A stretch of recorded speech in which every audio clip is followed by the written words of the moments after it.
Mr. Grimm and Noctis, the drummers of Walking Corpse Syndrome. Guitarist and vocalist Bub Easton and bassist Ted Wilson of Black Sasquatch. Guitarist and vocalist Adam Hines of Fester. Aaron Witzel, guitarist of Cropsy Maniac. Roy Boy, host of the Licking County Metalheads podcast. Crash Fistfight and Maxine Maxwell, host of the Musicians Hangout podcast.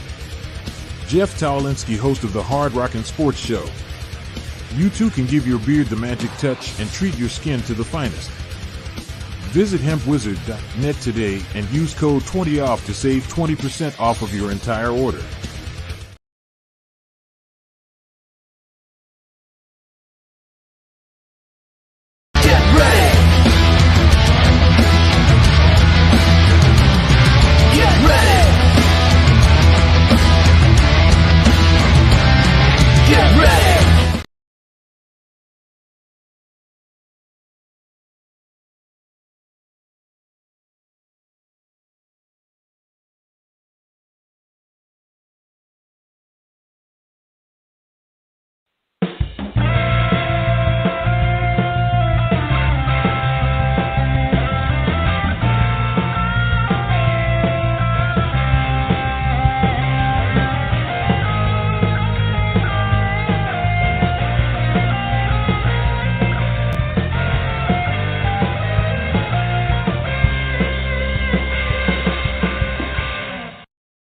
Hey, that's my cue to start the show. Welcome to another live edition of the Hard Rocket Sports Show, live from high atop Hard Rocket Sports Studios in beautiful scenic Monroe, New Jersey. We are your 2-hour weekly get-together where we bring you all the biggest news from around the worlds of hard rock, heavy metal, of course, the wide world of sports. And guys, welcome to Thursday, February the 15th in the year of our good Lord, 2024. And thank you for joining myself this week. Looks like I'm going to be solo, at least for a little bit. Jeff's got band practice. The Ramorons are practicing for their big show Saturday night. So looks like I'm going to be solo for the first time in a very, very long time. So thank you all for tuning in. And if you got anything you want to throw up on the board, you do it. And we'll try to, get some of your topics in. I'm going to do a lot of sports tonight. We got some, we'll talk a little bit about the passing of a true icon. Somebody who will 40 years and 50 years from now be talked about and seen over and over again. And I'll tell you about who that is, a passing. I think of a great, I won't say great actor, but a great character and guy I like to watch. We'll get to that in a minute. We'll talk about the Super Bowl. I got some Ace Frehley stuff. I got some AC/DC stuff to talk about.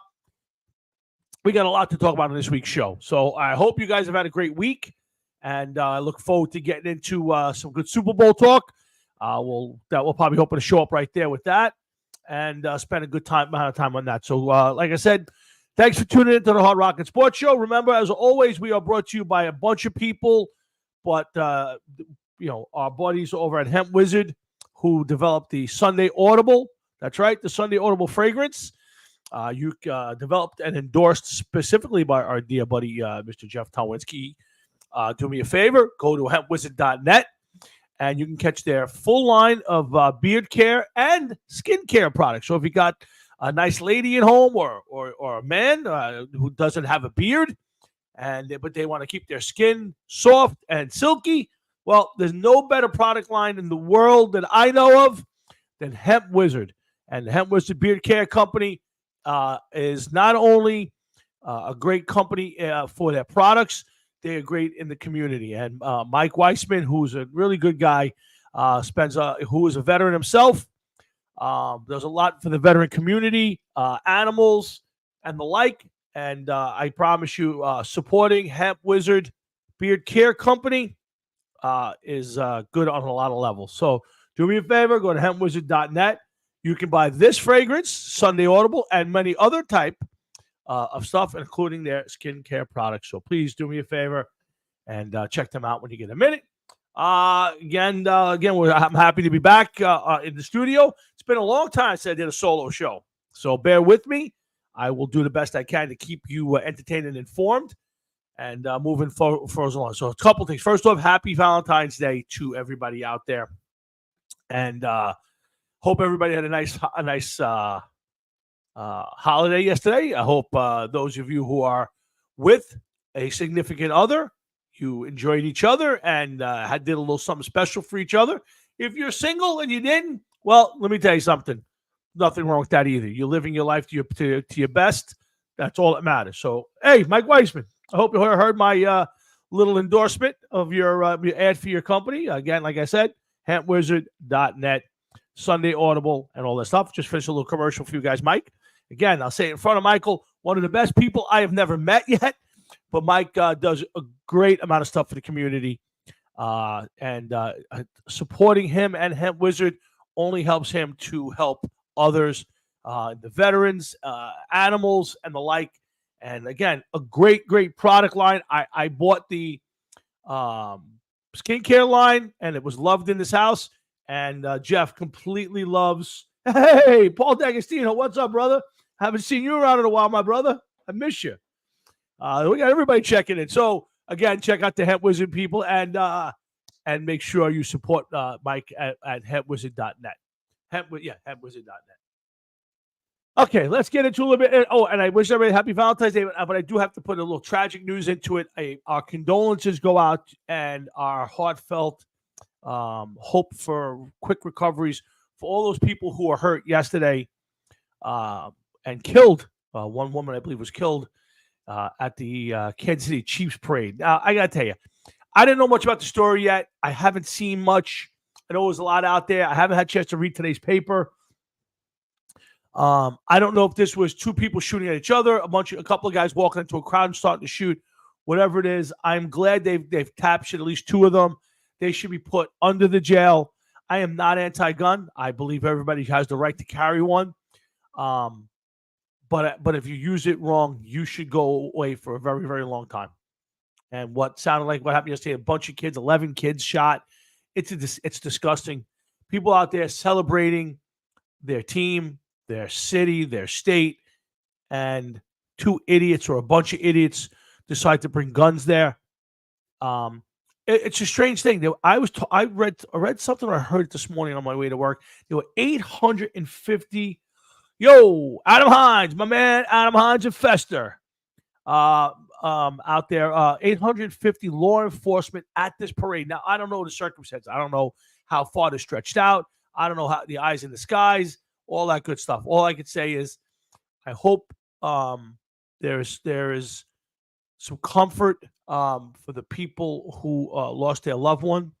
I don't think there's any true words you can actually give and say to make somebody feel better. For that's a complete tragedy. And of course, I hope everybody who got hurt, wound up in the hospital, recovers quickly and gets back out. Again, guys, let's get into a little bit. Again, Jeff's off at least for part of the show, if not all of it, this week. So I'm flying solo. It's been a while since I did. Listen, back in the day, I used to do 3.5 hours, 4 hours by myself on the radio. So this should be easier than everybody staring at me. So I'll do the best I can. We'll have some fun. Like I said, we'll talk a little Super Bowl. I want to get a little Yankees and Mets in. That's right. Pitches and catches reporting.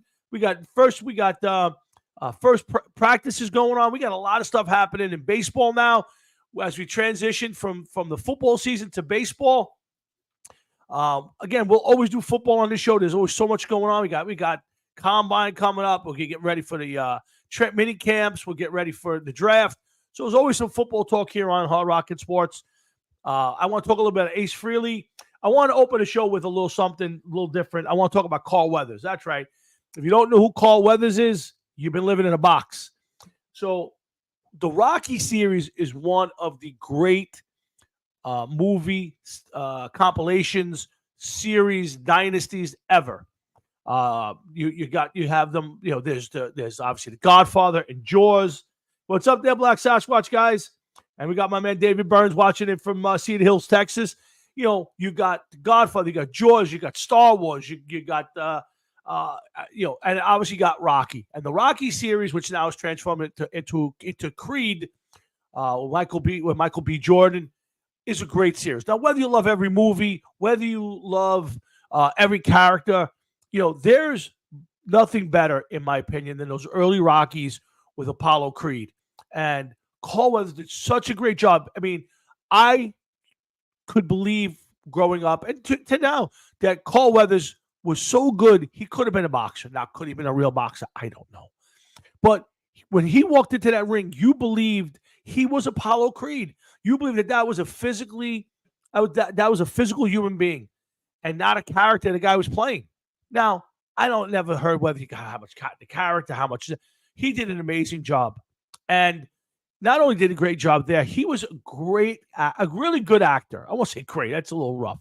But Carl Weathers did a great job. What's up, Peter D? Come on, Peter, you're in Scotland?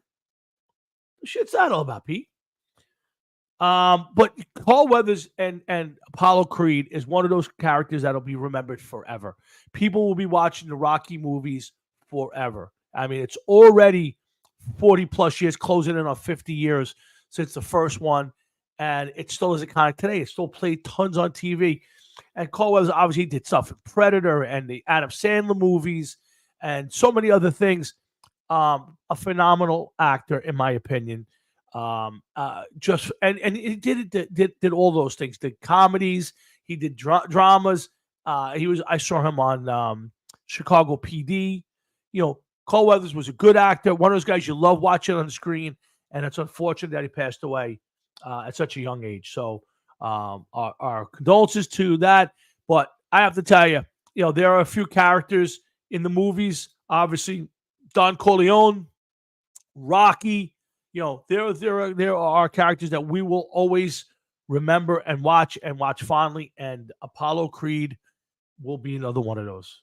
So, hey, everybody's checking in. We got Pete in Scotland. We got Cedar Hills.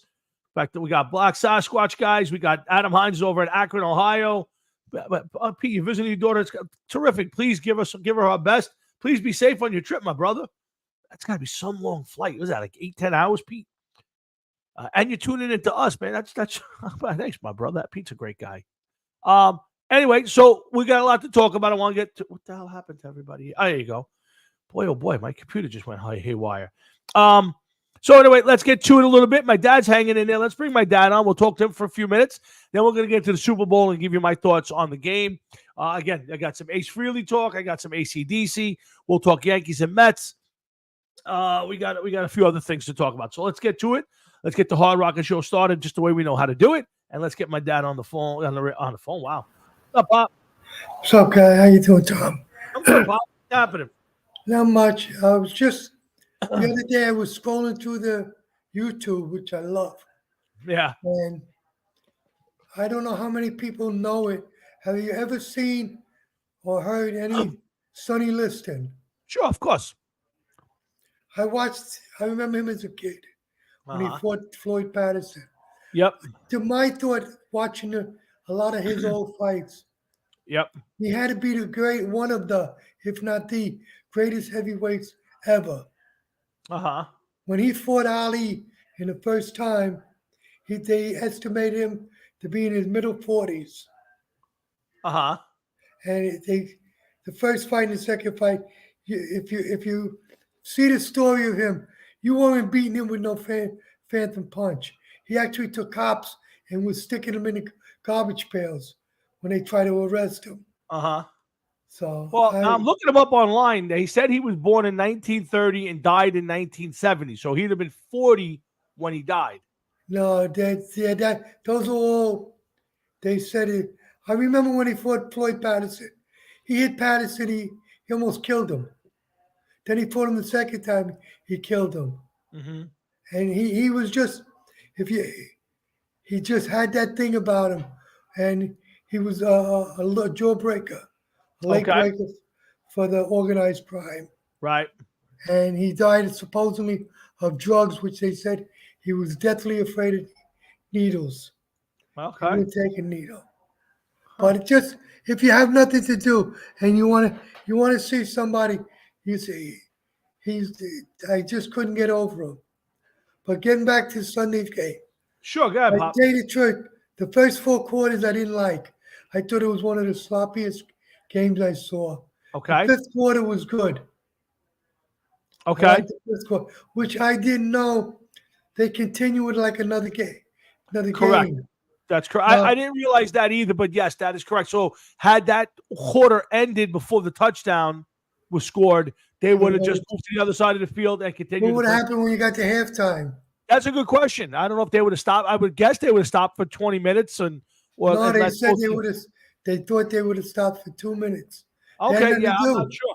I don't know if they would. I don't know if they would know if they would. They would do. I didn't think they ever thought. Yeah, it was. I don't know if Kansas City's that good, or if it looked like San Francisco fell apart in the second half. Well, I think a little bit to that. I'll give. Listen, I don't think the Chiefs were as good this year as they were in the past, but they won the Super Bowl. They beat all the teams they needed to. They beat the Bills. They beat the Dolphins. They beat the Ravens, and then they beat the 49ers. So they beat the best teams. It wasn't easy, but nothing's ever easy, especially winning back-to-back Super Bowls. So I think that the 49ers played well? No, they did not. They had their chances to win this game. They should have won that game. I think going in, they might have been the better team, but the better team won. So, yeah, I mean, it wasn't a great football game, but you know what? Here's the thing.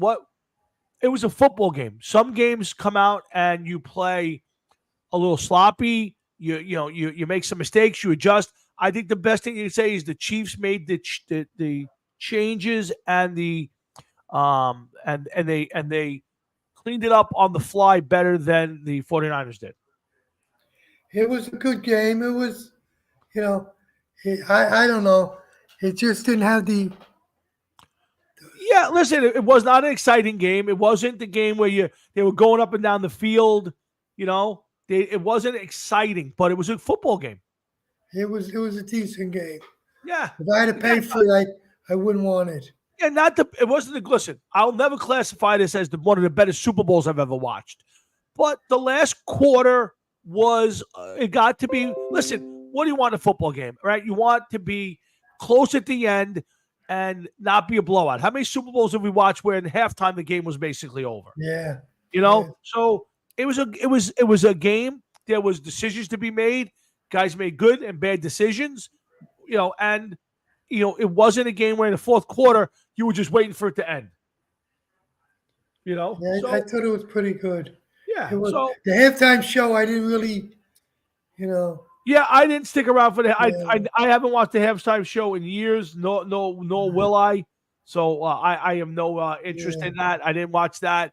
I didn't watch any of the post-game show. It ended a little late for me. I had to get up at 4:30 to go to work, so I did not hang around for the halftime for the post-game show. But the game itself, it kept me interested till the end. So I can't really complain. I'll say that much. Yeah, it was all right. All right, you saw Don Gullett passed away? I did not see Don Gullett passed away. Yeah. I think Wednesday or Thursday. Don Gullett was a heck of a pitcher. I mean, had a great career with the Reds, a really good career with the Reds, and then came over to the Yankees. And I remember Gullett pitching. I don't remember how good he was. Well, for what the Yankees had, he was a good pitcher. Right. Yeah. Now, he came over in those 77, 78 teams? Yes.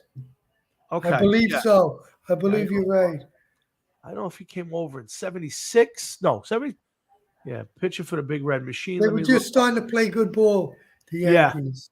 Let me see if I could find his baseball stats. I'm curious. Don Gullett, real quick. I don't need that.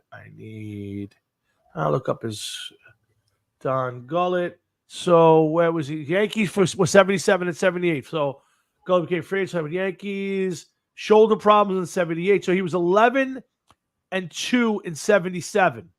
That's good. Oh, I'm sorry. He was 14-4 in 77. That's even better. And then he basically ended his career.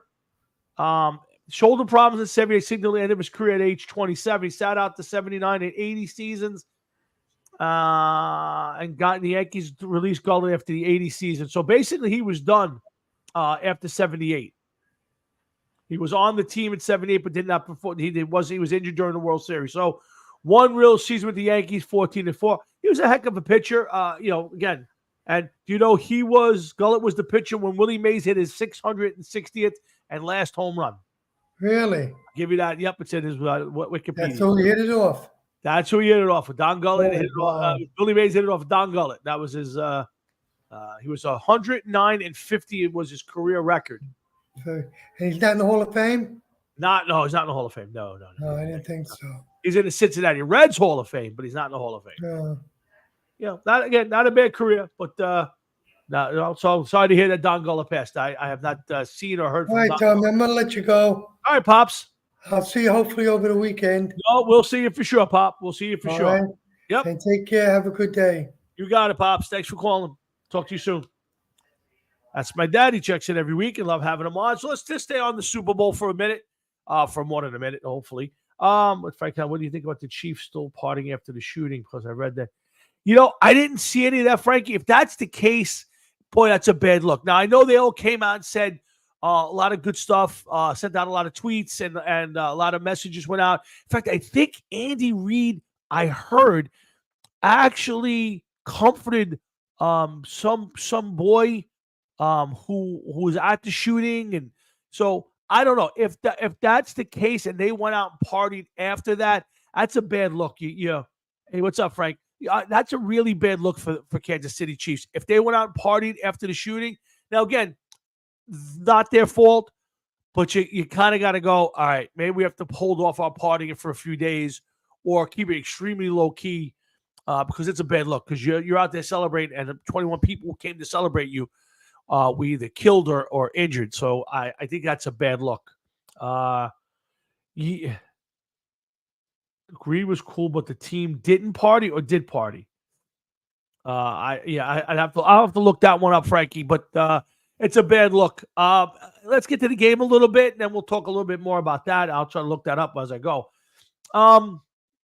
Okay, yeah. So if they did party, that's kind of a really bad look, and they should get heat for that. So getting to the game, listen, holy cow, I'm having some problems here. So like I was talking about, no problem, Frankie. Thank you. By the way, I was told to get on you about your craving for Sam Darnold to be a Denver Bronco. Jeff said that you're smoking meth and we have to do a intervention for you. So we'll get to that. Thank you. Sorry. All right. So the game. First, I thought it was odd that the Kansas City Chiefs were underdogs. Now, I know it's only 2 points, but I thought that was a bit odd considering they were defending Super Bowl champs. The core group is still there, and they had beat 3 really good teams. And if you watch the playoffs, I did not think that the 49ers played their best football. I thought they got past the Packers. I did not think the Packers I did not think the Packers were ready to beat them. They should have beaten them. They didn't. And I thought that, and you heard me here, Dan Campbell lost that game. They did not win it. Okay. I did not think the 49ers beat them. I thought that Dan Campbell had made too many mistakes and they lost their game instead of 49ers actually winning it. I did not think Brock Purdy played exceptionally well in any of these games, and we'll get to him and his performance. But so I thought just going into the fact that the game, the Chiefs were underdogs, had to fire them up a little bit. Now, having said that, they scored 3 points in the first half. Their performance was not good. I thought the 49ers were all over it, and I thought they were primed to lose this game. Obviously, the big play is the fumble. Kansas State should have lost to the Ravens, Pete. You're 100% right. But they outplayed them. But they beat the 3 best teams, I thought, ahead of them. I did not think the Niners did the same. I think the Niners basically got lucky that Dan Campbell's a rookie head coach and, well, not a rookie, a couple years, but his first time in a big game like that and coached it very incorrectly.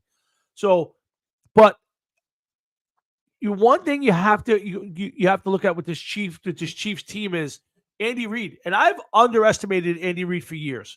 He's a great coach. Now, people starting to put him in the Belichick category, putting him in Lombardi category. Andy Reid is in that next tier. It's Lombardi and Belichick. And then you got your Noel, your Landry's, and Andy Reid can be in that conversation. And there's probably some other coaches that we can put in that conversation. He's there. Bill Walsh. You could put some of those guys in that. Parcells. That's that next level. But Belichick and Lombardi are on 2 different levels. So Andy Reid's got to do it, a bunch more times. He's got to do more things, which I don't know if he has time to do at this point in his life, but we'll see. Yeah, Dig Schulich definitely belongs in that next category. He's not at that. Some people put Paul Brown. I don't know a lot about Paul Brown, other than what I read. So I'll put him in there out of respect, but I give it to me. It's Lombardi and it's Belichick. So when you watch this game, obviously the big play is the fumble. The ball hits I think it's McLeod's ankle. Chiefs recover and they go in and score. Now, I think the game comes down to a couple things here for me. First thing it comes down to is I think the 49ers were not coached as well as the Chiefs. And I say that because most of the 49ers that I've read didn't know the rules for overtime. They were ill prepared for the game. The Chief players had come out and said, "Hey, we had talked about all these rules for the last 2 weeks." They had got this whole thing down to, yes, obviously PT blocked extra point, changed the game 100%. That was another thing I was going to get to. But the difference in this game was coaching. And Kyle Shanahan may be a great coach. He may go out and win a few Super Bowls later on. But at this moment, he came into the Super Bowl and he was not prepared. I can't get on him for how he called his game. I think they had 71 plays. And I heard people say, McCaffrey should touch the ball more times. McCaffrey touched the ball 30 times in a game. Okay? He ran the ball 25 times and to get 5 more receptions, or 22 and 8. He had to touch the ball 30 of 71 plays. McCaffrey was fine. I thought he ran the ball fine. I thought he maybe gave up on the run a little early in the second half of the game, but I don't have a major problem with any of the calls. I just think that Andy Reid's team was more prepared and did a better job when they had to, and it came down to coaching. That's really what it came down to at the end. I didn't like that last series where they settled for the 3 points in overtime from San Francisco. They're getting blitzed, and you're trying to run a double move play at the goal line, down at the goal line there. Spagnuolo, and we'll get to Spags. I think Spags has really put himself in the upper echelon of coaches. But I thought that he was ill-prepared there, and it's caused Brock Purdy. And here's the problem. I don't think he gave Brock Purdy the game plan that he needed to have. And I think, listen, people will talk about Brock Purdy and how great a play he is, and everything that goes with them being going from Mr. Irrelevant to a few snaps from a Super Bowl and probably an MVP. Brock Purdy was good. He was not great. He was very good. Okay, but I don't think Kyle Shanahan put him in a good position to win this game. Kittle didn't touch the ball at all. There were too many plays where you knew they were going to blitz. Spags, you get past half midfield, and Spags is going to blitz the shit out of you. So what are you going to do? You're throwing to the hot spot. You're throwing to the outside. You're going to throw over the top of the blitz, right? He's not. He's running double moves. Then you get to overtime. Now, we can debate this, and I debated with my friend Matt this week whether or not he should take the ball first. I think it's a no-brainer. When you get to that overtime, what's up, cousin Leonard? You have to defer. I don't care what the analytics say. I don't care what anybody tells you. I want the ball second in overtime. Why? Ask me why. Please, somebody ask me why. Okay, here's why. I want to know what I have to do because it's an advantage. So let's say you get the ball first and you get a 3rd and 3 at some point in your drive. Now you're debating, do I punt? Do I go for it? What do I do here? Well, after the first drive, whoever gets the ball second, they already know. You already know what you have to do. Do I need a field goal? Well, they already got a field goal, so I need at least a field goal. So you can play it differently. If you're down in overtime, and that's your last shot at it, You're going for it on fourth down. You already know there is no questions. Your strategy is basically mapped out for you. Now, so while I get that Shanahan had a strategy, I heard it. He said he wanted the ball first, figuring that each team's either going to score together, a field goal, touchdown, a touchdown, or neither team scores, and then the guy who has the ball third has a chance to win the game. I get that strategy. I do. But the guy who gets the ball second, in my opinion, has the advantage. You already know what the guy did. You don't have to do any more. So if he went down the field and didn't score, now you know all I need to do is settle for a field goal. So if you have the ball first and you cross midfield and you're just in barely field goal range, but you have the ball first. So now what do? Do I force it and try to get better field position, go for the touchdown? Because I don't want to give Patrick Mahomes the ball back with only a field goal or no points. Do I punt? And now I have to hope that they don't get in field goal range. The guy who goes second has a major, major advantage. And this is what I'm talking about when I say coaching. You can't rely on analytics. Not everything is this is the down, this is the distance, this is the time, blah, blah, blah, blah, blah, blah, blah, blah, blah. It's Patrick Mahomes, it's Andy Reid, it's the Chiefs. You're in the Super Bowl. I'm figuring if I'm going first, I'm gonna assume that Patrick Mahomes is gonna find a way to score a touchdown at some point. I'm gonna let him go first. If he scores that touchdown, I know what I gotta do. If he fails, now my game plan is different. I'm sorry. That's the biggest reason for me that Kyle Shanahan got out-coached in this game. So good for Andy Reid and that team. Now, they weren't perfect either. We all saw the Travis Kelce blow up on the sideline. If that's another player, if that's a different game, Travis Kelce's probably benched. I don't care how hot you were, how much you want to be in the game.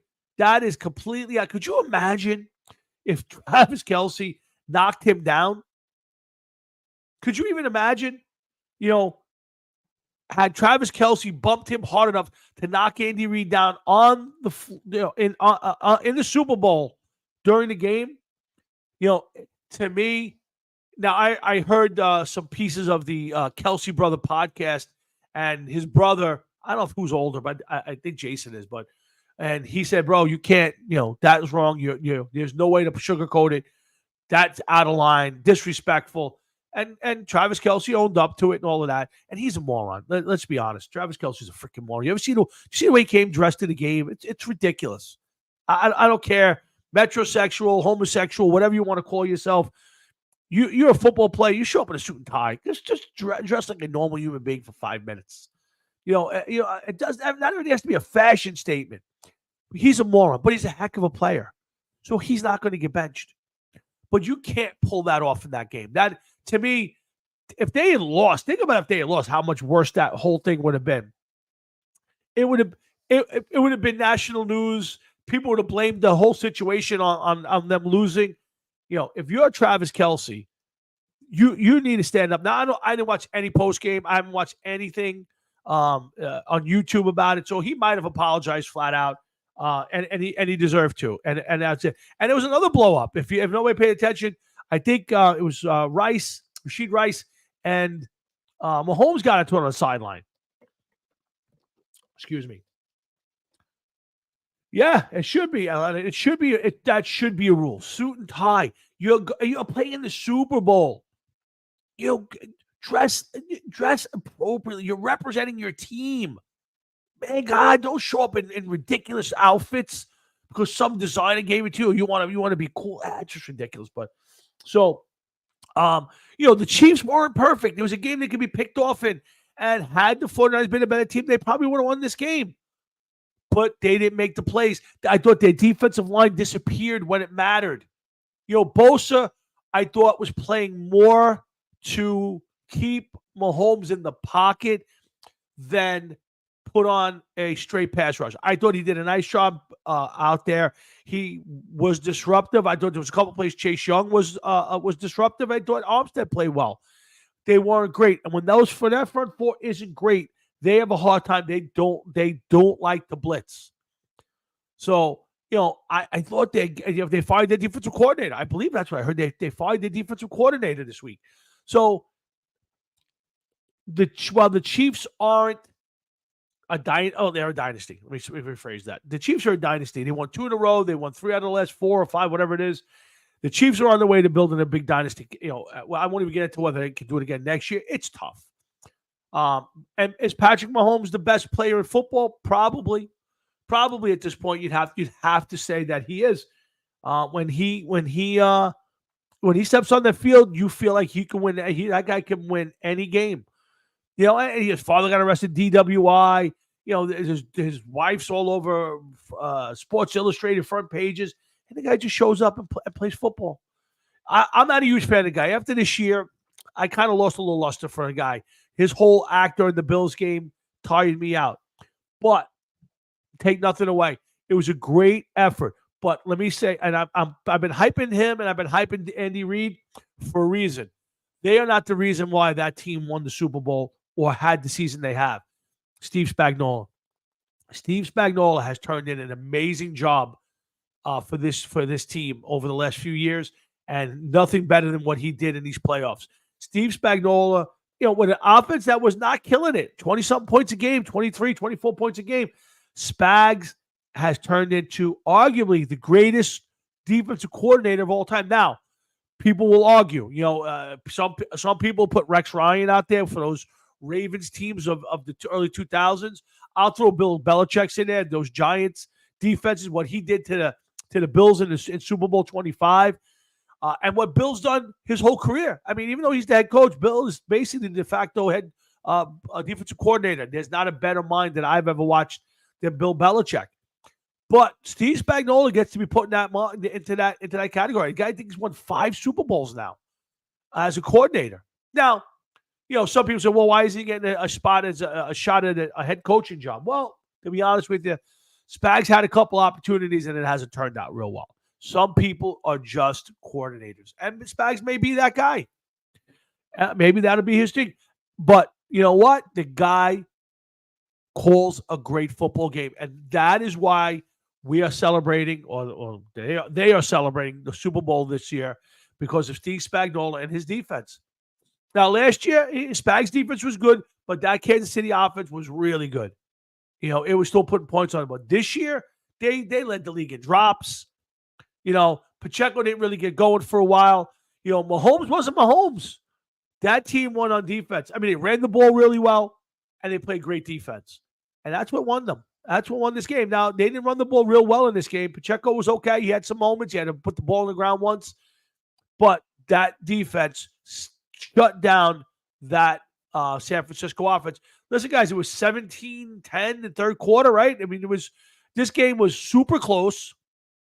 16-10. They missed the extra point.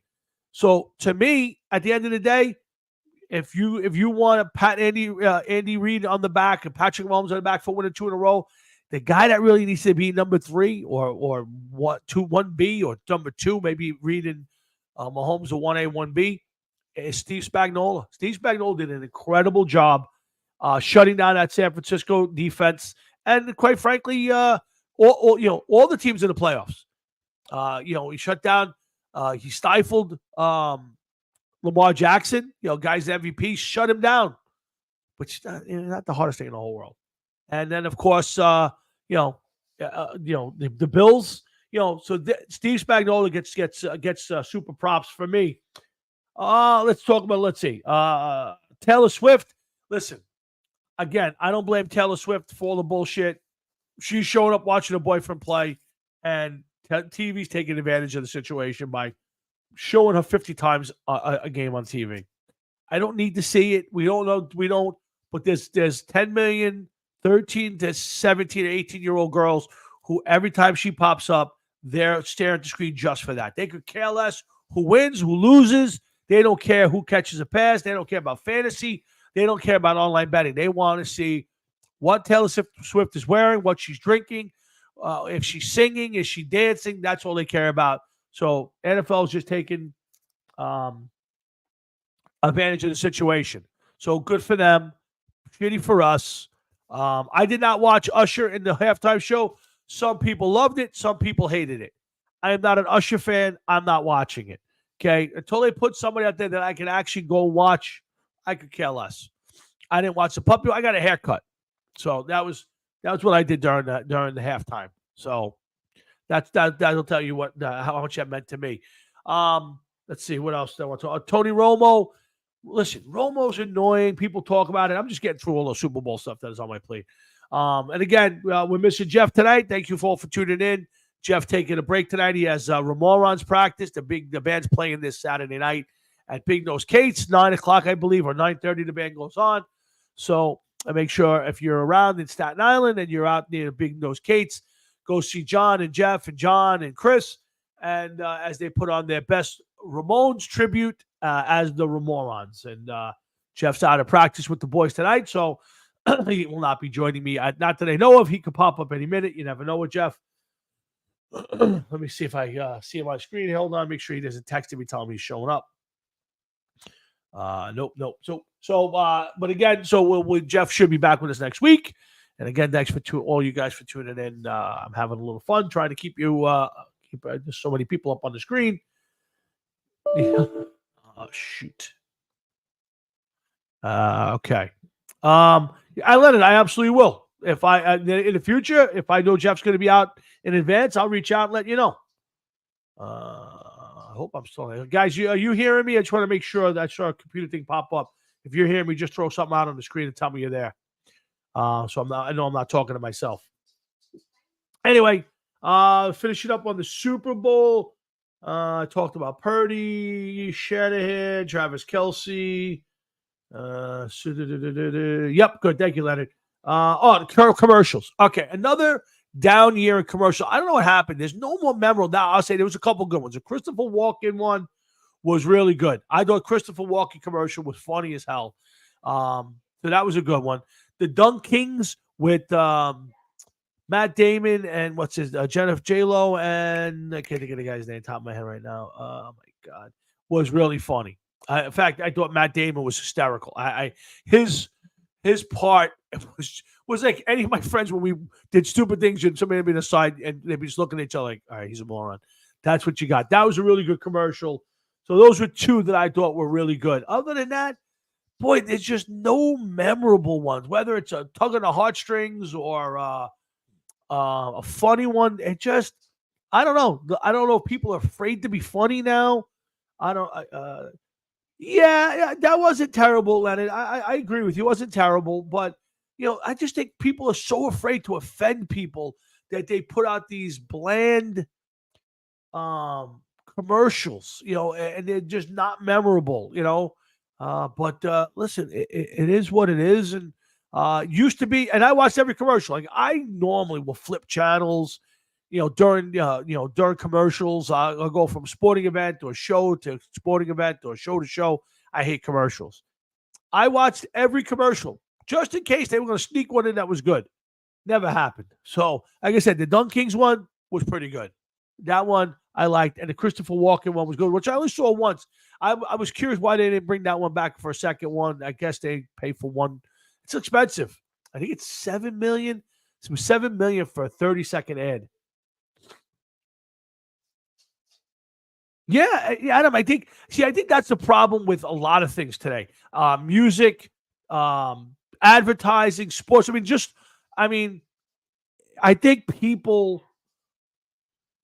I think people are so afraid to offend or just say, hey, tough, you don't like my ad, you don't like my product, go scratch, I don't need you to buy it.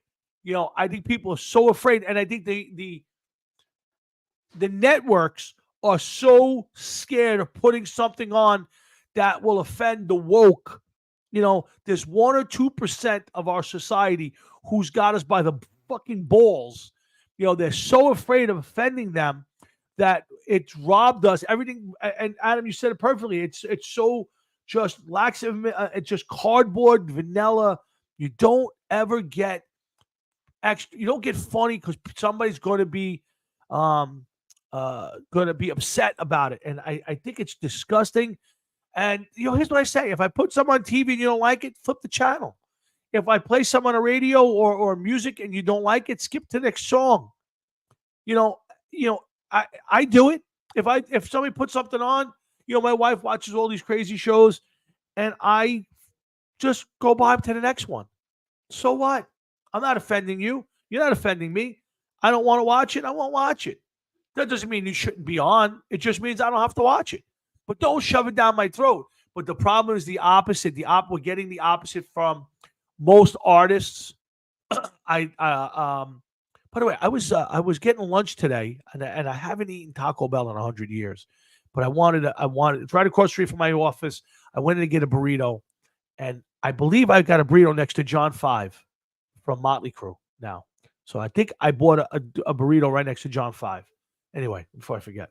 Anyway, I think that's the problem with society today is that musicians, unless, and I'm sorry, I don't mean to take this in the race, but unless you're a black woman rapper who obviously can say whatever they want, if you go back to some of these Cardi B and Megan Thee Stallion songs, they can say whatever they want. Nobody's offended. People, in that community use the N-word. It's no problem. But everybody else has to be afraid. And that's why I like country music. Go listen to some Toby Keith or a few of those, Trace Adkins. They just say whatever they want. And I think it's so refreshing. I'm sorry that Toby passed. Do you really? There's a Taco Bell in Rosebank? Where? So I think Leonard and Adam are right. The Super Bowl commercials lack imagination because people are afraid to either say the wrong thing or to piss off this 1% of people that are out there. So anyway, again, the commercials, unmemorable, and hopefully someday somebody will grow a pair and they'll put something out there that's a little controversial or just, just funny. Just funny because it says something that could offend somebody. And that's, a lot of jokes, that's what it is. It's offensive. It's meant to be funny, but it's offensive. When you tell a Polish joke or, some jokes are just offensive, but they're funny. Again, I'm always the kind of person that never took anything personal. If anybody out there who knows me, if Pete's so listening, he'll tell you I laugh at myself as good as I can laugh at anybody else. As long as it's not mean-spirited, go for it. We have some fun. And I think that's the problem today. People do where the Paint Factory was. Oh, up on Tompkins and Chestnut and all that area. Okay. I have not been over there by DeMatteis. Across from DeMatteis. I'm getting messages. So anyway, yeah, again, an uneventful. It was all right. Let's sum up the Super Bowl the best way I can, and we'll move on. It was uneventful. It's not a game where 10 years from now you're going to say, that was a great Super Bowl. Remember the halftime show? Hey, remember that commercial? Hey, that was a great football game. None of that applies here. Like I think back to some memorable Super Bowls. So I go back to Super Bowl 25. Why is it memorable? Wide right.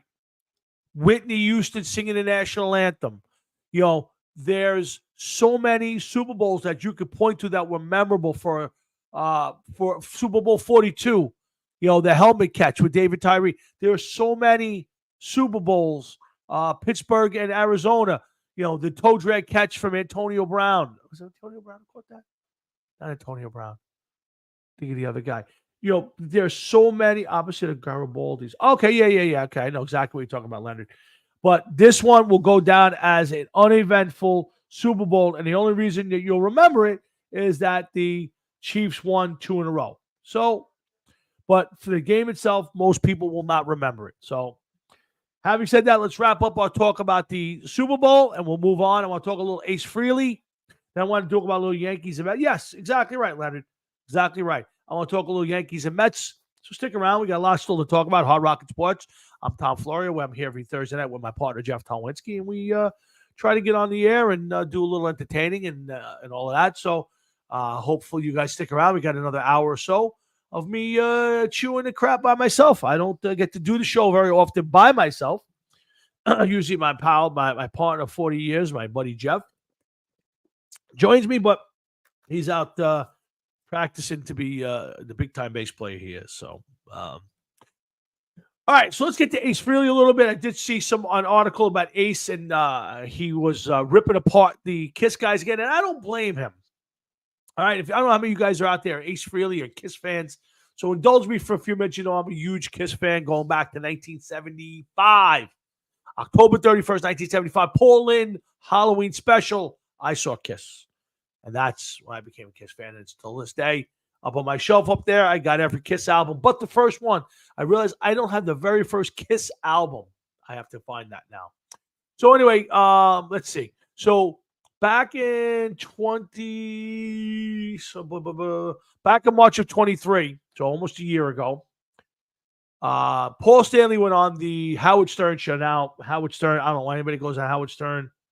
Yeah, you know, I met Ace Leonard when one time. I was at the Super Bowl. Kiss was doing the halftime show. This is 1998 Super Bowl. I'm trying to think who that was. That was Denver and Atlanta. In Miami. Denver won. And I was at that, and Kiss did the halftime show. And they were warming up. They were practicing during the week. And my buddy Pat and I were on the field. We were working for Fox at the time, so they had 100 of these girls all made up in Kiss makeup, and they were doing the halftime show and practicing. So it was all done. They finished up, and they would say, "Okay, you know, the band's gonna stay around if anybody would take pictures with the band," type of thing. And all these girls were taking pictures with the band, and the guys were all over it. And I saw Ace. Now, growing up, Ace was my guy. Ace Frehley was my guy. I still like Ace to this day.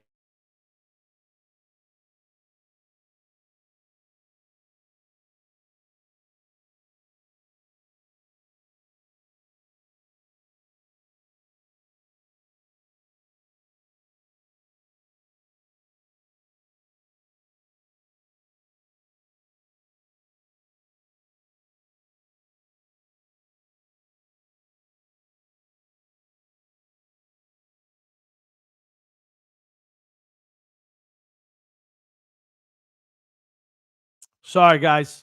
Back. But anyway, so I went up asking him, and he just completely douched me and did not take a picture with me. And I'm down on the guy for it, but you know, we moved on. So I'm gonna try to bring that article back up. Oh, Augie Simoncini popped up. I see Augie out there. Hey, Aug. Yep. Am I back at him? Okay, great. Yeah, I don't know. Something's up with my computer today. Anyway, I think I have to clean up my screens a little bit. Anyway, so Ace comes back, and he goes on the Eddie Trunk show. And after hearing Paul badmouth, so Paul said, I was getting to that. Paul said, I went, Howard Stern asked him, Paul Stanley, why they didn't perform together. Peter, Ace, Gene, and Paul at the Rock and Roll Hall of Fame. And here's it. Because if you saw people on stage who looked like Kiss but sounded like that, maybe we should be called Piss. And basically he was saying that Ace and Peter were not good enough, and they would have sounded like shit, and that's why they didn't do it. And again, if that's really the reason why you did it, that's fine. You know what? But don't say it. Why are you bad-mouthing these guys after all these years? You know, it makes no sense to me. It really makes no sense to me that why Paul Stanley would do that, but he's an arrogant ass. Paul Stanley's always been an arrogant ass. And anybody who's a Kiss fan who doesn't think so, that's fine. You know, I love Kiss. I despise Paul Stanley, and I'll say it out loud. So, there's a feud going on. It's still back and forth. Ace has got new music out. Gene had jumped in and helped out, but that is still the biggest travesty. Two of things. One, that those four guys should have played together at the Rock and Roll Hall of Fame induction. No doubt in my mind. You're right, Frank. He does not stop. I agree. But when you're Paul and you're making comments like that, I get it. Also, they did a bad job. I don't care what anybody tells me. Gene and Paul got to put Ace and Peter for one or two songs to close out the last Garden show. I don't care. Nobody can tell me I'm wrong. Those are the four guys who started it. They're still alive. They should have closed it out. I'm sorry. And Tommy's been there forever, and Eric Singer's been there forever. It should never have happened that way. You got to find it for the fans. You got to find it for the fans to say, all right, we're going to go out there one more time, play 2 songs. You can play 2 songs and then come back with the other 2 guys and play the last 2 songs of the night or the last song of the night. That's fine. Again, they all should have been there. Vinnie Vincent, Kulik, they all could have played the song during that show, one of those shows. It's a bad job by the band, and I don't know why. Maybe they couldn't put it together. Maybe they didn't want to. Maybe it's ego. I have no idea. To me, it doesn't matter. It's not about the band. It should be about the fans. So listen, do I want them to take the high road and move on? Of course you do. It's not going to happen. They're 4 70-something-year-old guys who've had issues forever. Peter and Ace are probably 2 assholes. And so is Gene and Paul. And 4 assholes don't make a right. I just made that up myself. So, but at some point, just shut up and go about your business. If you're Ace, at some point, you're still making music. His music's not bad. I would tell you, of all the guys who put out solo stuff, Ace's solo material is much better. He picks better cover songs. He's done a bunch of good stuff. He's done better cover songs. And even Ace's solo stuff is much better than the other 2 guys. Yeah, Frankie, so did I. There's a million things you can knock on that thing. I don't know if he could have gotten it right because there's going to be different people who said there's stuff missing from that. I get it. But, I did not. I thought it was just another Kiss show that ended. And the Avatar thing, you can keep that. I know that's a big thing. And, if you told me it was holograms, I'd almost be a little more excited about it. The Avatar thing, it's basically a cartoon. You're taking 4 cartoon guys, putting some Kiss music to it, and you're sticking them on stage. I mean, to me, I got no interest in that. If you tell me you got holograms and you're recreating old concerts, well, now we're talking. I'm going to listen. And you're telling me that you could go out there and recreate the Creatures in the Night tour, and you got the band with Eric Carr on the drums. I'm listening. That's interesting. I listened to Les Paul. Again, none of them. They're all good musicians. They all put out decent stuff. Ace's stuff is better. Ace's solo stuff is much better. See you, Yog. I see you, pal. Good. My best to your family, please. So again, we'll close out the Kiss stuff. And Leonard Kiss is done. We all know it. Thank God. To be honest with you, thank God. It's time. I think sometimes it's time. Kiss was time. They I think had a shelf life, and it was that to me the Rolling Stones are done. They haven't rolled over and went to sleep yet. So to me the Stones are done, but Kiss was done. I thought they'd picked the right time. They went out. They played shows all over the place. They dragged it out for 3 years. Good for them. It's over and done with. I hope and pray that we don't get. Well, we're gonna do one more run of show. I don't think you will. I think they're actually done this time. I'm going to take a better listen to the Paul solo album when I get a chance, Frankie, but my remembrance is it's just good. Like it's the last couple Kiss albums. Sonic Boom and Monster. You listen to it, you go, it's not bad. And then you're done, you go, I don't want to hear that again. Like I have no interest in listening to those albums ever again. So, but, let's move on from the Kiss problems. Let's talk a little baseball. Frankie, anytime you want to, Frankie, you want to explain your Sam Darnold love affair before I move on to something else? Because Jeff is infatuated. He called me specifically to say, yeah, exactly, Leonard, exactly. He called me specifically to say, if you talk to Frankie on the air tonight, you better make sure that you would ask him what the hell he's thinking about with Sam Darnold as his quarterback. Not his Motown one. I didn't even hear the Motown one, to be honest with you. I heard the last thing I heard from him was probably a few years ago. So the Motown one, I did not. I don't think I heard. So you have to bring Ozzy, the story of Diary of a Madman. So they're showing the story of Diary of a Madman with the Blizzard of Oz album. Makes no sense. All right. So again, Hard Rocket Sports. I'm here by myself. I figured you were, Frankie. Don't. I'm just breaking your chops. I figured you were doing that for Jeff's amusement. Again, let's get to a little baseball. Because the Broncos might sign Sam. Really? Okay. Let's get to a little baseball talk, a little Yankees and Mets. So, first I want to talk about is Buck Showalter. I've always been a fan of Buck.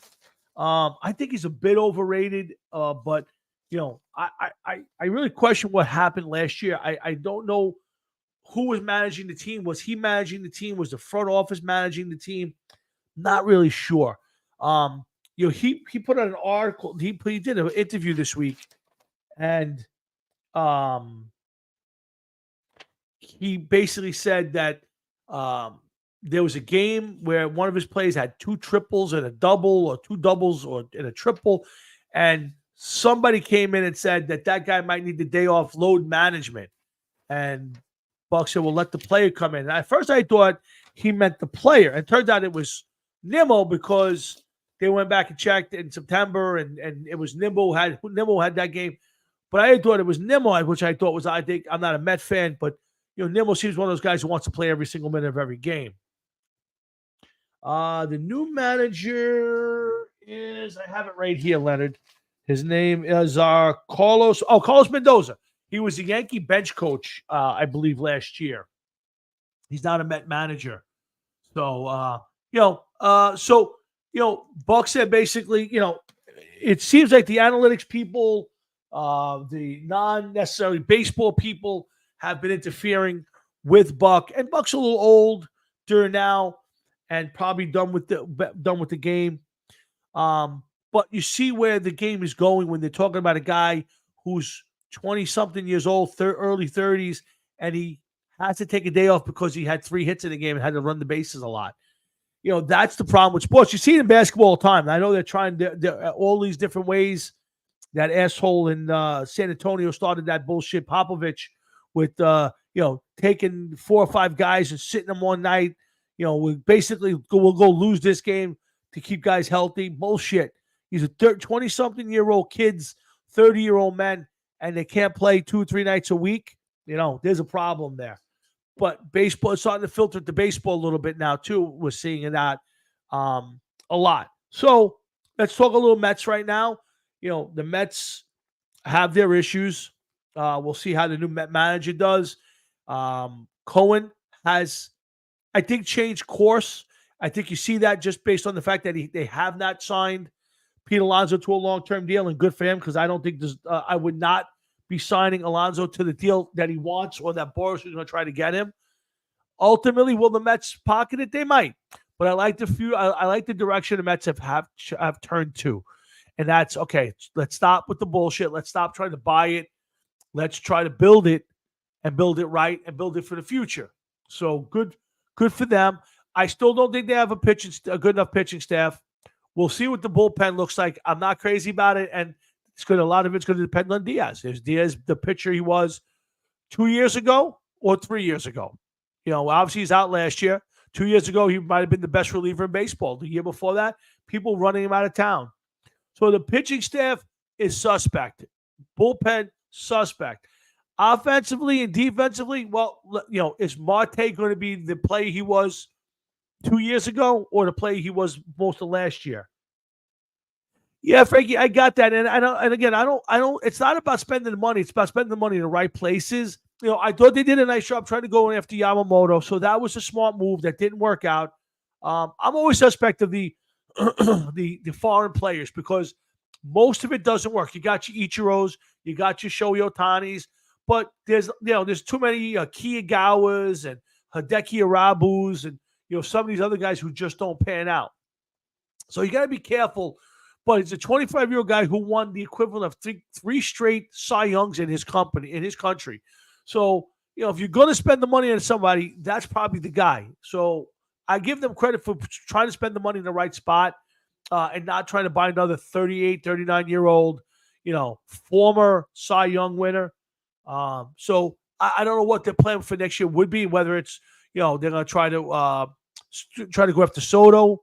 Soto's definitely going to go free agent. I can't imagine he signed with the Yankees. But I think that the Mets still have a lot of questions. Third base is still a question. I don't care if anybody tells me first base is still a question. I think Pete Alonso was a one-trick pony. And while I think Alonso has value as a homegrown Met because there ain't many have been there for that for forever. Do you really want to give him a 10-year deal for $30 million a year, 35, 40 million a year? He's probably going to be looking for 40 million a year. You know, the difference between him and Judge, and I've said this a few times. What's up, Joe Gansas? The difference between Alonso and Aaron Judge is simple. Aaron Judge is a 5-tool, maybe 4-tool player. We will say he doesn't have the greatest speed in the world. Pete Alonso is a one-trick pony. He hits home runs. A little bit of a back issue, get a little older, those 45 become, 28 to 33. Am I 10 years from now, what am I getting out of Pete Alonso? So I'm not giving him that big deal. Listen, you want to tell me you're going to give him 5 years at $40 million? Go ahead. It's 5 years. 10 years, 8 years, 9 years, you're out of your mind. So to me, and he's not a great first baseman. He doesn't run the bases really well. He's not a great first baseman. He hit 220. Now, he drove in a lot of runs, and he hits home runs. Good, I get it. But a team that doesn't get on base enough, what are you doing with them? So we got question marks there. You can't tell me that Lindor's lived up to the contract that he has. Second base has still been a big issue. Catch has been an issue. Third base is an issue. You got the two kids that are fighting for spots over there. That's it, Joe. He hits home runs. Where Judge, if Judge had fell off hitting home runs, he's still a good hitter. He's a great fielder. Okay? And he runs the bases well. So there's other things that Judge does other than hit home runs. If you take home runs out of Pete Alonso, you don't have a great ball player. That was my point. So this Met team has issues. Now, I think Nimmo's a solid player, solid in the outfield. The Mets, I don't know which way they're going. They've got 4 outfielders. I don't know who's going to play where at this point. But there's a lot of questions on this team. Now, are the Mets going to be the team that they were last year? I would think not. I think they'll be better, but that's still a tough division. Let me pull out my book here. Yeah, I agree, Joe. I would go 5 years for Alonso, and I would keep it to that for sure. Let's see. Hold on a second. I'm just looking up. Yeah, they give me the infield. Oh, so left field is going to be Nimmo. Center field is going to be Harrison Bader. I like Harrison Bader, but Harrison Bader can't stay healthy. Thanks, Joe. Love you too, my man. Harrison Bader can't stay healthy. So that's the problem they have right out there. Nimmo in left, Bader in center, and then right field is going to be Starling Marte. Again, a lot of questions. Think about it right there. So Nimmo, I'll say let's slot Nimmo in for a solid season. Bader, is he going to stay healthy? And Bader can't hit. Bader cannot hit. He's a great outfielder who can't stay healthy and is a liability to bat. And Marte hasn't stayed healthy. So there are question marks all over this field. McNeil at second. Is McNeil the hitter of the first half of last year or the second half of last year? So there's a lot of questions on this Mets team. Now, when I flip over in my book here and I talk about their division, okay, the Braves are still the Braves, okay? They added Chris Sale. They've added Ronaldo Lopez. They've lost some players, but they're still the class of the division. As far as I'm concerned, they lose Freddie Freeman. They bring Olsen in. The guy has a phenomenal year. That is just a really solid team with great pitching. The Marlins, the Phillies, I don't know what you're going to get. I think the Phillies will be a good team. The Marlins are every other year. Are the Mets winning 71 games, 81 games? It'll be in there. I don't think it'll be worse. I don't think it'll be better. So, this Met team needs to think for the future. I know Cohen wants to win. He came in. We're going to win a World Series inside of 5 years. You can't make statements like that. You just can't. You have to be realistic. This Met team, this Met organization was run down, was not built properly. Their farm system was okay. It was not great, and that's shown. Okay, and they needed time to rebuild. and he wanted to go after it. So he gave Lindor the big contract. They brought in Scherzer. They brought in Verlander. They tried to force this in, and it didn't work. Some people blame Diaz. Oh, if Diaz was here last year.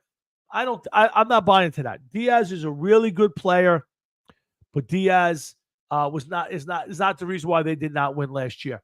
I also think that they didn't let Buck be Buck. Why was what's his name, the big guy, playing every day? There were so many questions to why that team was built the way it was and why they did things. It makes no sense. No surprise that Buck's gone. I think the days of Buck Showalter, the manager, are probably over. You'd like to have Buck as a guy who's like a consultant. He's in your ear. Buck's actually good on TV. When he does Yankee broadcasts, he was insightful. He's a brilliant baseball mind. But the game, the way they do it today, is not Buck's way. Is Buck Showalter a Hall of Fame manager? That's an interesting question. One I'd love Joey to answer. I think he left already. But is Buck Showalter a Hall of Fame manager? Boy, oh boy, I don't know. He turned around a Yankee team. He built the Arizona Diamondbacks, but he was gone by the time they won a World Series. He did a pretty decent job with the Orioles, although that guy was a tough owner to have. His time with the Mets, 100 wins and bounce out of the playoffs, and then this year was terrible. So I think it's in the eye of the beholder for Buck. I think Buck's a Hall of Fame manager in the fact I think he's a brilliant baseball person, but I don't think Buck is a Hall of Fame manager. No real success in the World Series, in the playoffs, and obviously no World Series titles is going to hurt him down the line. So I'd have to look up his record, but Buck is in the conversation. But I don't think that Buck is a Hall of Fame manager, and unfortunately he left the team in terrible shape. And we'll see. I don't think the Mets will be as bad as last year with 71 wins. But right now, Cody Senga is their best pitcher, and Senga's basically a number 2. So they don't have a number 1. We don't know what their bullpen's going to officially look like, and we got to get more out of catchers, and we got to get more out of third base. Again, who's pitching every day? So a lot of questions. I think the Mets are probably finishing 3rd or 4th in that division, probably 3rd. I think the Marlins will slip. I think the Phillies will do enough, and I think it's the Braves going out there and win another 98, 9900 games. Let's get to the Yankees a little bit, and then we'll start to wind this down a little bit. Excuse me. Okay, so you guys still hearing me, right? Anybody out there? I got a few people still listening. So the Yankees. Okay, are the Yankees going to be better than last year? Well, let's talk about that. So my problem with the Yankees last year, again, I think was all spelled out for us by Aaron Judge. So Judge, at the end of the season, was brought into they have these, I've always heard about these Tampa meetings at the end of the season. They bring all the baseball people, all the executives in. They talk about what worked, what didn't work, what they have to do in the future. And this year was the first time that I heard that they brought in a player, and it was Judge. Normally, I don't want the player. I think the players have to stay out of the front office. But the one thing Judge came out and said was, the analytics are too much. The way you're processing it, the way you're giving it to us. And I think that's a big problem that I have with baseball. And sports in general. I mean, I said it during the Lions NFC Championship game where they basically said, well, we always go for it on 4th and 3, less than 3. You got to know the situation, and the same thing with baseball. You could tell me that a certain pitcher on a certain day, at a certain time of the day, facing a certain batter, 95% of the time gets him out. But, well, there is 5% that you don't. And it doesn't take into account everything around it. Tell me about the game itself. Tell me about how does the pitcher look? Does he look more tired than normal? Has he thrown, a lot of pitches over the last couple of weeks?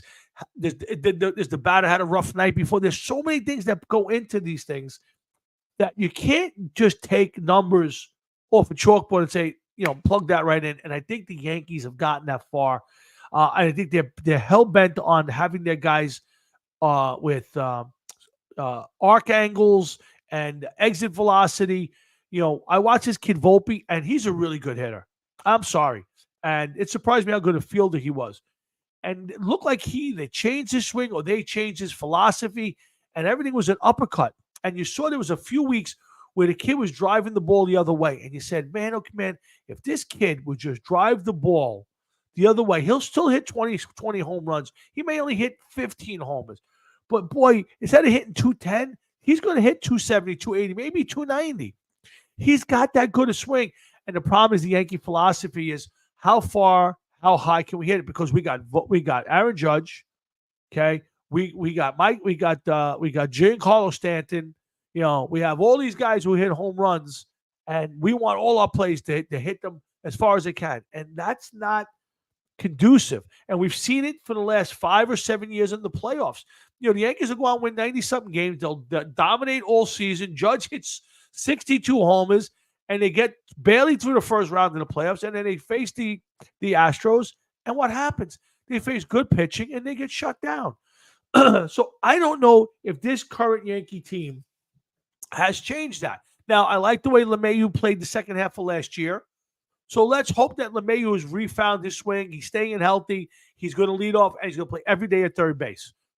So maybe that'll rectify that they still have a few guys on this team who try to hit for average. And that's my point about Judge. When he went in, I hope that the philosophy of the organization changed, that they put more emphasis on making contact, put the ball in play.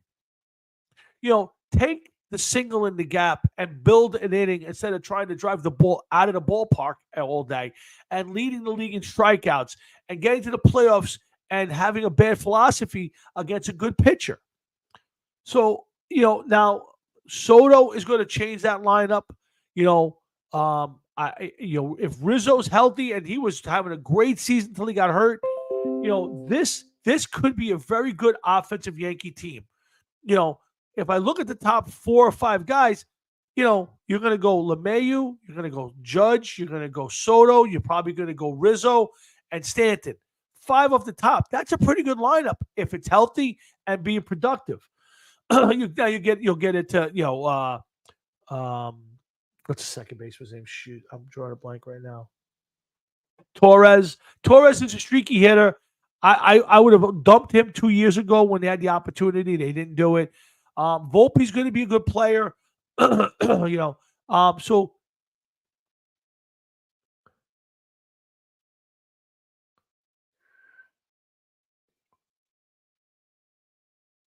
yeah, absolutely right, Leonard. Absolutely.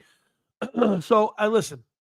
So this Yankee team can hit. I still think they have the best pitcher in the game in Garrett Cole, at least in the American League. Garrett Cole, I think will have another good year. Now, will he be Cy Young again this year? I don't know. It's all going to come down to Nestor and Rodon. If they stay healthy, they get 25, 26 starts each. This will be a very good Yankee team. If those two guys struggle, it's going to be tough. You don't have Michael King. You're talking about Clark Schmidt in there in that mix. You're probably talking about some of the young kids in the mix. Luke Weaver. I think the bullpen will be the bullpen. I don't think it's going to be great. I don't think you have a closer. Anytime Clay Holmes is your closer, I don't really love it. He'll win his share of games. He'll save his share of games, but eventually he runs into his rut where his ball's not driving down into the dirt, and guys are going to catch it and start hitting it, and there's nothing else. They've been talking about Bellinger again. Where would you play him? You already got an outfield that's full. I mean, I don't know where you'd even play him at this point. But listen, would I take him? Sure. I think the kid's a good ball player. He gives him a true center fielder. You leave Soto in the outfield with Judge.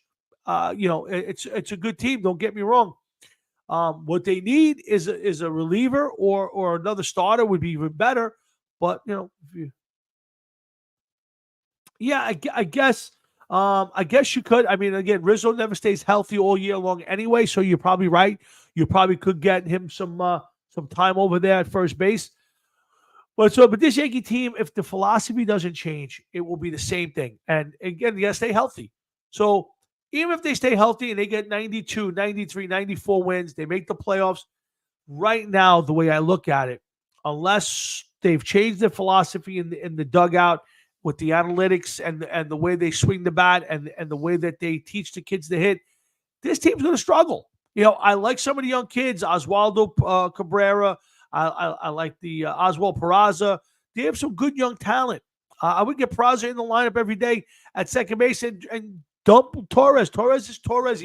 He just never impresses me. He makes too many dumb mental mistakes. I'm not a big fan. So, again, this is a tough division. The Orioles did not get worse. The Orioles won 101 games last year. Hold on. So the Orioles won 101 and the Yankees won 82. Okay, so there's a 19-game difference.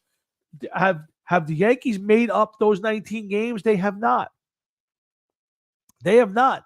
So this is a long way from the Yankees catching the Orioles. Now, that's not to say the Yankees can't win a wild card and sneak into the playoffs and do some damage. It's all possible. It's a tough division. I mean, the Red Sox suck, and they're going to suck this year. There's no doubt. I believe they brought back Theo Epstein.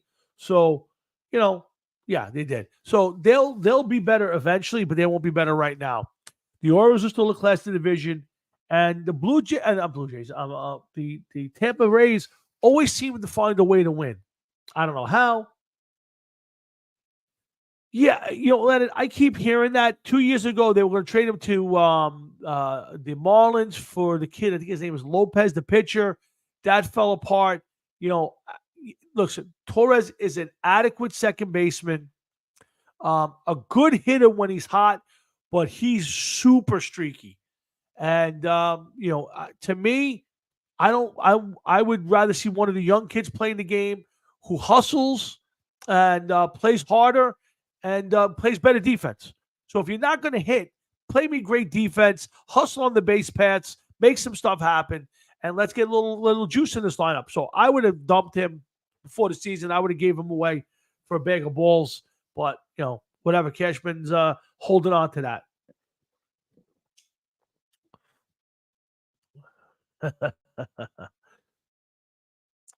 Yes, Dougie, everybody's good on this end. Thank you. Of course, you got a band, send it my way, and we'd be happy to have him on the show. You know that. For you, anything.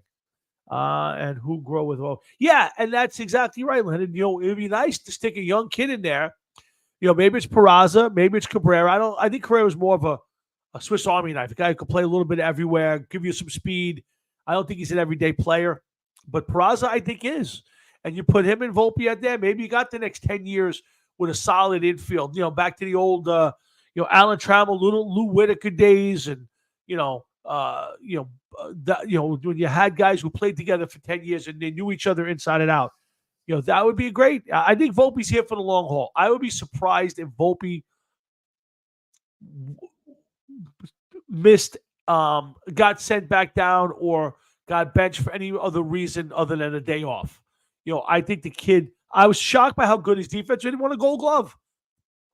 But this Yankee team still has to stay healthy. Rizzo's got to stay healthy. LeMahieu's got to stay healthy. Judge has got to stay healthy.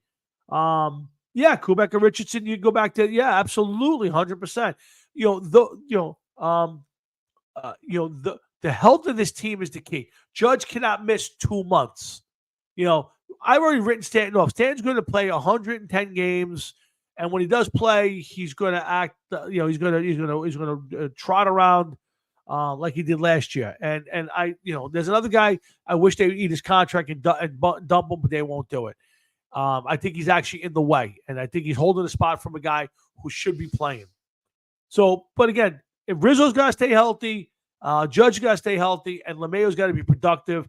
I love the kid Wells, a catcher, and Trevino's done a good job, so he's going to play.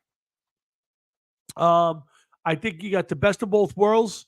I would almost send Trevino down. Not Trevino, sorry. Wells down if Trevino's going to be the everyday guy. I think Wells needs to keep playing. I would think you're stunting his growth by leaving him on the bench and playing him once or twice a week. But, we'll see how it plays out. Trevino's already going to miss the first 2 weeks of training camp, of spring training, for, I think, a knee injury. So, it's another guy who's got to stay healthy. So this Yankee team, obviously, every team needs health, but this team was decimated last year. They came out of spring training.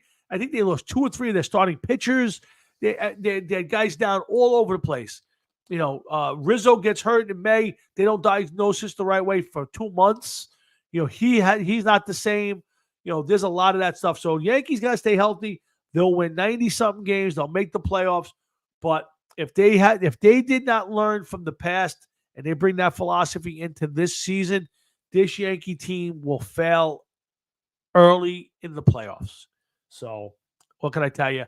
That's my take on the thing. We'll do a lot more baseball down the road. My good buddy Paul Gill is going to join us one of these weeks, and he'll help us kind of break in the baseball season.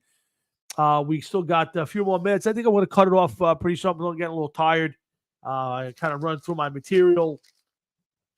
So, I think at this point, check see if there's any more music stories to get to. I don't think so. I kind of went through it all.